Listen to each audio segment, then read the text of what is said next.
Well, hi. So I hope you enjoyed that simulation of cognitive load, and we're going to take a few minutes to analyze what's going on in that simulation.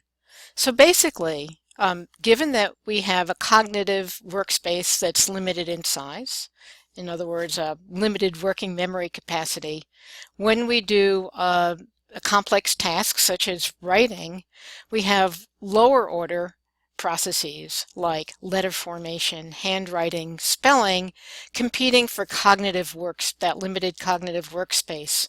So for example, if we have to concentrate on how to shape the letter or spell some simple words or the other mechanics of writing, that's competing for our limited cognitive workspace with coherently synthesizing ideas and expressing ourselves in the most articulate manner possible. And we know that there are many factors that constrict our cognitive workspace or working memory even more than the limited amount that we have to start with. So any weakness that we have in long-term memory, in attention, focus, or executive function, that is, sustaining concentration and focus and effort on a task, cuts into our cognitive workspace.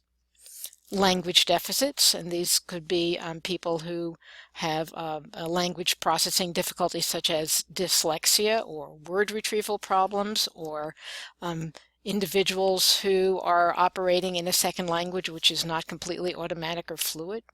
That cuts into our cognitive workspace. Skills that are poorly automatized, and here we have things like handwriting or keyboarding and spelling. If they're not automatic, then there's less space left over to think about ideas. And anxiety and other affective issues. So if you've ever had academic difficulty, and in particular you have had trouble with writing and you've gotten bad grades on papers that you've submitted in the past, this is definitely the anxiety that you feel as you approach a writing task is going to cut into the cognitive workspace that you have for generating and organizing and expressing ideas. So you can see that a number of factors have reduced the already small working memory availability to an even smaller amount.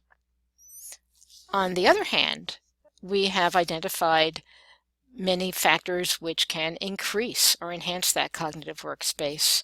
So, for instance, if we can help students automatize skills, so practice handwriting or keyboarding so that they become more fluent and automatic, that will leave more cognitive workspace for dealing with ideas in writing. Strategy use is really important, and we're going to be looking at strategies throughout this course, but a simple strategy such as breaking a writing task into several incremental stages, such as taking time to think about, talk about, maybe draw pictures of ideas before you start committing sentences and paragraphs to paper. So staging a complex process into several smaller bits of work is one strategy, and we'll be looking at many others as we go on. And as we experience success on a similar task, the confidence that we feel actually enhances our cognitive workspace.